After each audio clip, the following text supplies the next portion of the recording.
Velkommen til Debat Lounge på TV1. Mit navn er Trine Bøgh. I dag skal vi have en afslappet debat om, hvor staten skal gribe ind og hjælpe socialt udsatte, samt hvorvidt staten skal bekæmpe negativ social arv. Denne debat sender vi i kølvandet på Yahya Hassans nylige optræden i Vollsmose. Klar i sofaen sidder Det Frie Partis undervisningsordfører Anne Mette Mikkelsen og Fællesskabspartiets formand Søs Anker. Velkommen i studiet. Velkommen i studiet til jer begge to. Lad os springe direkte ud i det med en undersøgelse foretaget af Ministeriet for Børn og Undervisning, som blev foretaget i 2012. Undersøgelsen den viste, at kun 6% af de danske folkeskoleelever var i stand til at bryde ud af deres sociale arv. Og hvis vi sammenligner os med Finland, som vi jo ofte sammenligner os med i andre sammenhænge, er deres procentandel på hele 11,4%, hvilket er meget højere end vores. Søs Anker, hvorfor tror du, det forholder sig sådan her? Jeg synes ikke, at vi skal fokusere på selve procenten, og vi skal især ikke sammenligne os med andre lande.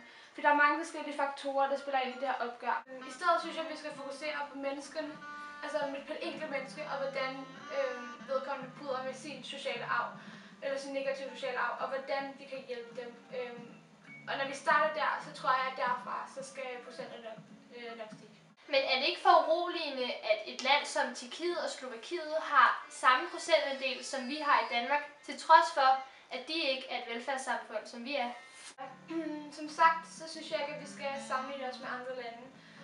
Du sagde jo også, at vi er et rigtig velfungerende samfund her i Danmark. Og derfor synes jeg ikke, at det spiller en stor rolle. Vi ligger lidt lavt på listen over mønsterbrydere i OECD-lande. Vi arbejder dog rigtig hårdt på at få hjælp til børn og unge, der så kan bryde med den negative sociale arv. Og som sagt, som jeg sagde tidligere, så tror jeg virkelig, at procenterne vil stige derfra. Anne Mette Mikkelsen, hvorfor tror du, at vores procentandel er så markant lavere, end den er i andre OECD-lande? Barrieren for, at vi kan få øget antallet af mønsterbrydere i Danmark, er vores alt for sløse grundskole. Hvis vi sammenligner os i forhold til Finland, så kan vi konstatere, at deres grundskole er meget mere håndfast, end den vi finder i dagens Danmark. Og vi mener her i Det Frie Parti, at vi skal ligesom have øget det her antal af mønsterbrydere, og vi har alle ressourcerne. Må jeg lige afbryde dig her? Hvad er det for nogle ressourcer, du refererer til? Vi har allerede, for børn er helt små, har vi nogle meget veluddannede pædagoger, som der skal kunne hjælpe børnene med ligesom at bruge den her. Jeg mener personligt, at de skal lære at sætte bedre, finde børnenes kompetencer endnu tidligere, så de ligesom kan få hjælp med at udvikle dem. Og i Danmark har vi altså et gratis uddannelsessystem, så alle unge har alle chancer for at bryde deres negative sociale arv. Søs Anker, mener du også, at folkeskolen skal forbedres og muligvis have en mere håndfast undervisning, ligesom de gør det i Finland? Nej, det synes jeg ikke generelt. Folkeskolen er hovedsageligt til at give børnene grundlæggende viden, men også til at motivere dem til at tage en ungdomsuddannelse. Altså derfor synes jeg ikke, at hårde metoder vil hjælpe dem med det. Børnene har brug for et frit og positivt læringsmiljø, hvor de har lyst til at gå videre med en ungdomsuddannelse.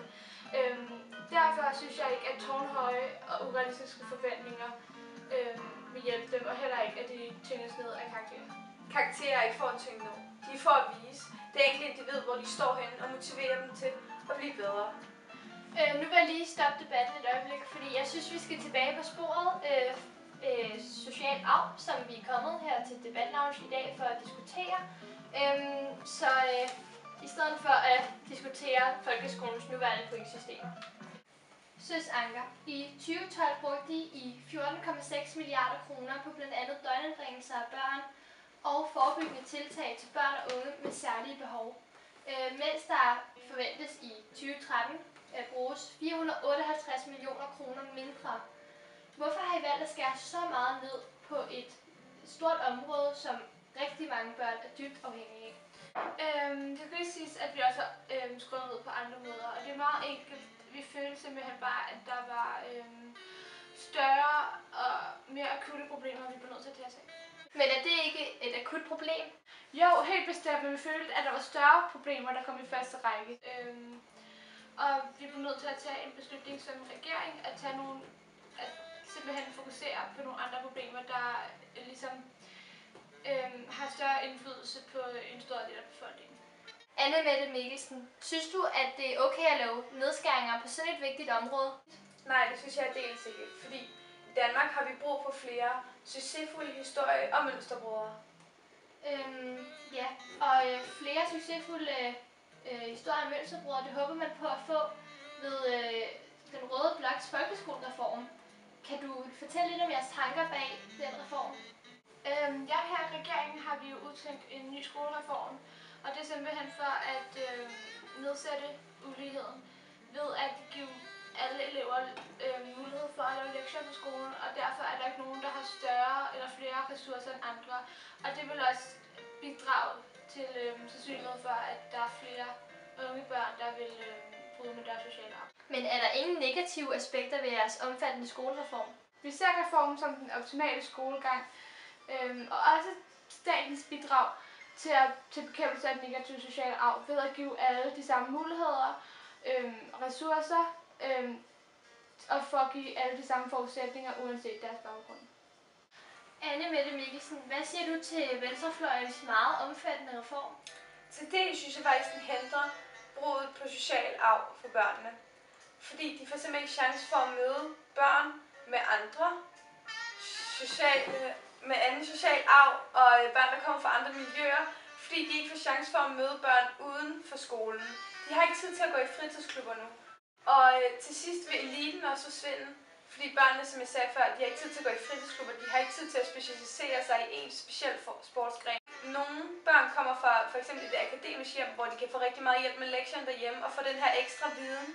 Og det er der ikke chance for mere, når børn de skal lave lektierne over i skolen. Ja, tusind tak. Her til sidst vil jeg gerne lige for at afrunde debatten høre jeres bud meget kort på, hvor stor en andel har staten for at forhindre negativ social arv, og hvornår skal staten sætte ind? Hvis du starter. Vi her fra Det Frie Parti mener, at allerede fra da børnene er helt små, fra vuggestue skal pædagogerne simpelthen se, hvilke kompetencer har det her barn, og udnytte dem. Så vi mener, at sprogtest for allerede 3 år lyder som en meget god idé. Vi mener så her i Fællesskabets Parti, at ved hjælp af skolereformen vil der så også komme mange flere muligheder og ressourcer for, der vil komme lighed. Så alle har de samme muligheder og ressourcer, og derved vil der så også komme bekæmpelse af negativ social arv. Mange tak til jer begge to, fordi I ville være med her i dag. Det var alt, hvad vi havde fra Debat Lounge i dag. Vi fik sammenlignet Danmarks antal mønsterbrydere med andre OECD-landes. Derudover fik vi set på den nuværende regerings forandringer og snakket med de to partier om, hvordan de ser bekæmpelse af negativ social arv. Det var alt, hvad vi havde fra Debat Lounge i dag med Anne-Mette Hansen fra Det Frie Parti og Søs Anker fra Fællesskabspartiet. Mit navn er Trine Bøgh. På gensyn.